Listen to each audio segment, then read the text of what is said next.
Le texte que vous m'avez demandé d'étudier est un dizain en alexandrin qui est intitulé « Bel astre de Vénus ». Il n'a pas véritablement de titre, il s'agit simplement du premier hémistiche qui va lui donner sa désignation. C'est un poème qui a été écrit par André Chénier dans un recueil qui s'appelle « Les poésies antiques ». Il y est bien classé évidemment parce qu'il va utiliser l'Antiquité comme thématique, mais aussi comme métaphore. C'est ce que nous allons voir dans ce poème. André Chénier est un poète du XVIIIe siècle qui appartient à l'hellénisme, qui est le courant qui va justement relier la Renaissance et le romantisme en faisant une utilisation métaphorique, et non plus seulement thématique, de l'Antiquité. Je vous propose la lecture de ce texte.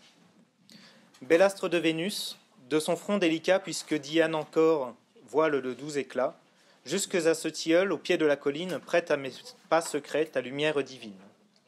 Je ne vais point tenter de nocturnes larcins, ni tendre aux voyageurs des pièges assassins. J'aime. Je vais trouver des ardeurs mutuelles, une nymphe adorée et belle entre les belles, comme parmi les feux que Diane conduit, brillent tes feux si purs, ornement de la nuit. La problématique que je vais essayer d'illustrer dans mon commentaire linéaire sera la suivante. En quoi la prière à Vénus peut-elle être révélatrice des intentions de l'amant ? Pour répondre à cette problématique, je séparerai mon texte en trois mouvements, trois parties, qui seront tout simplement les trois phrases qui constituent ce texte. Donc première phrase, ligne 1 à 4, le début de la prière, lignes 5 et 6, les intentions de l'auteur, ou en tout cas de celui qui parle, et lignes 7 à 10, les référents plutôt mélioratifs par rapport à la femme qu'il aime.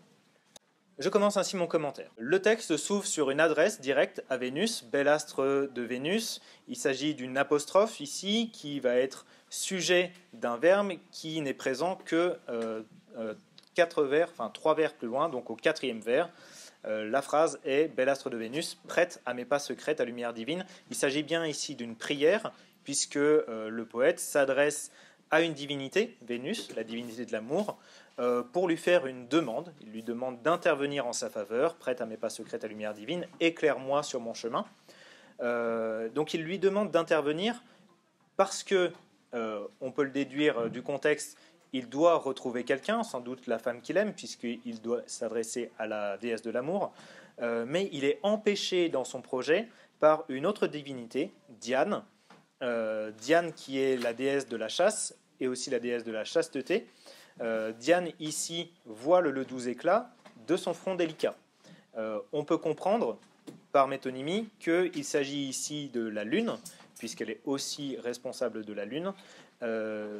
On peut le déduire puisque Vénus n'est pas véritablement la déesse, mais l'astre, c'est-à-dire, en l'occurrence la planète, l'étoile du berger, celle qui apparaît la première et celle qui disparaît la dernière.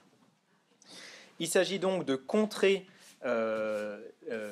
l'action de Diane, Diane qui est perçue du coup comme un opposant dans la quête de ce personnage, quête amoureuse. Il doit retrouver quelqu'un sous le tilleul, au pied de la colline. Le contexte très pastoral ici et la référence à Diane peut amener à penser, dans ce contexte mythologique, qu'il s'agit bien d'un rendez-vous amoureux avec une dryade, les divinités responsables des arbres. Il est intéressant de voir ici que Diane, déesse d'un amour pur, va s'opposer à son action. C'est peut-être un indice que nous aurons à développer par la suite de son intention. Son intention est-elle belle ou pas ? Cela est déjà mis en place dès le début. Je passe ainsi à la deuxième partie. On assiste ici à l'expression des projets du personnage. Je ne vais point tenter de nocturne larcin, ni tendre aux voyageurs des pièges assassins. Il est intéressant de voir que ces projets sont proposé de manière négative. Il dit ce qu'il ne va pas faire. Je ne vais point.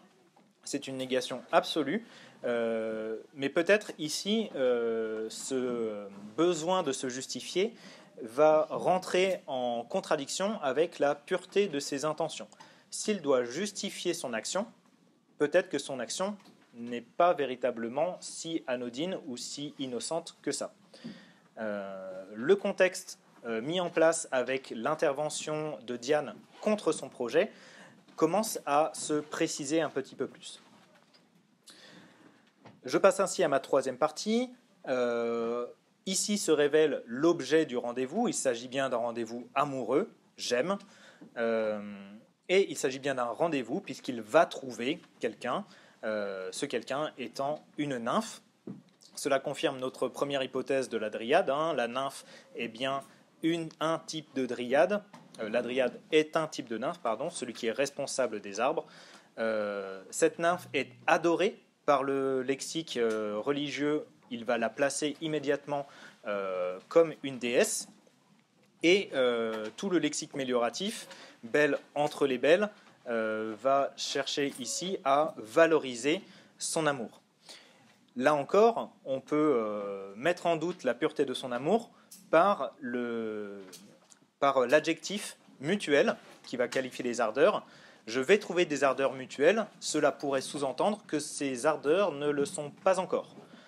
A priori, il se situerait ici plutôt comme un amant, au sens du XVIIe, donc quelqu'un qui aime une autre personne sans en être aimé en retour. Le but, du coup, de cette rencontre devrait être de, précisément, être aimé par la suite. La suite de la fin du poème va venir confirmer tout ce lexique mélioratif. Comme parmi les feux que Diane conduit, brille tes feux si purs, ornement de la nuit. Il s'agit toujours de la prière à Vénus, c'est la fin de la prière. Il va s'agir, dans cette dernière comparaison, de rehausser la femme qu'il aime parmi les autres femmes. Elle est belle entre les belles, comme Vénus est belle entre toutes les étoiles. Mais c'est aussi, par contraste, ou par ricochet si l'on veut, c'est aussi valoriser Vénus, puisque elle aussi est la plus belle d'entre toutes au niveau astronomique. C'est la plus belle des étoiles entre toutes les étoiles, mais c'est aussi la plus belle des femmes parmi toutes les femmes et la plus belle des déesses parmi toutes les déesses. On arrive du coup à la fin avec cet effet de clôture, ornement de la nuit, qui est du coup une périphrase désignant là encore Vénus.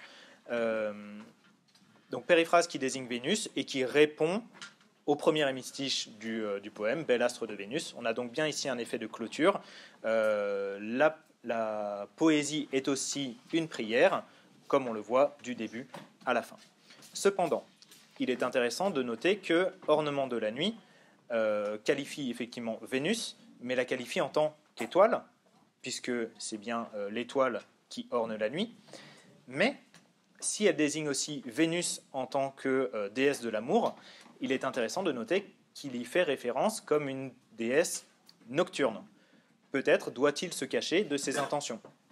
Et là encore, ces intentions vont paraître peut-être négatives, ou en tout cas, elles doivent être cachées.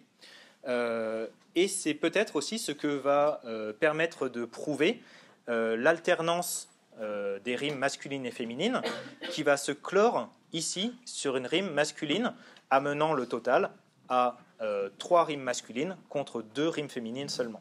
Il y a donc bien une prévalence du masculin dans le texte, et finalement, on pourrait s'interroger sur l'identité de celui qui parle.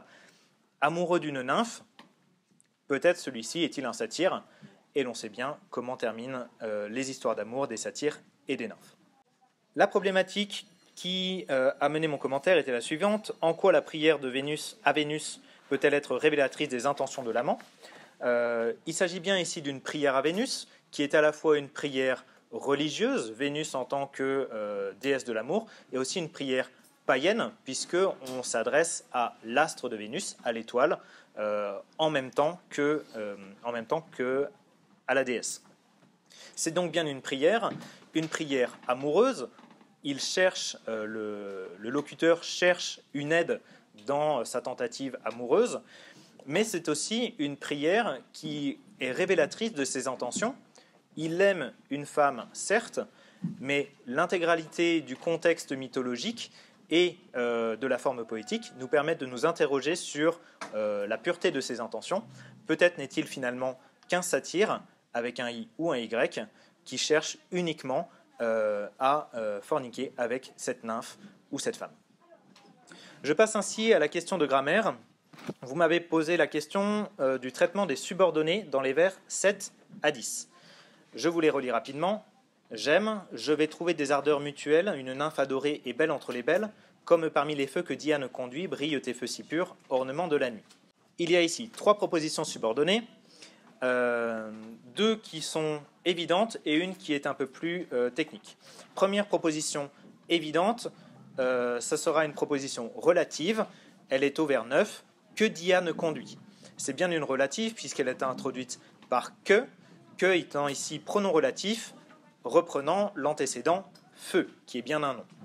Donc que Diane conduit, ici fonctionnera comme complément du nom feu, complément de l'antécédent feu. Deuxième proposition subordonnée, qui sera ici une conjonctive. Cette conjonctive est éclatée, elle commence au vers 9 et finit au vers 10, comme brillent tes feux si purs. Il s'agit bien d'une proposition subordonnée conjonctive, ici introduite par une conjonction de subordination, comme, et il s'agit d'une proposition subordonnée conjonctive, complément circonstanciel, de condition dans notre cas. La dernière proposition, qui est un peu plus technique, s'étendra du vers 7 au vers 8. Il s'agit de la suivante: trouver des ardeurs mutuelles, une nymphe adorée et belle entre les belles. Tout cela n'est pas introduit véritablement par ni un pronom relatif ni une conjonction de subordination. Cependant, toute cette proposition est articulée autour d'un verbe à l'infinitif, trouver, qui fonctionne comme COD du verbe aller, je vais quoi, trouver, etc. On peut donc en déduire que cette proposition infinitive, puisqu'elle est complément d'objet direct, est une proposition subordonnée conjonctive complétive.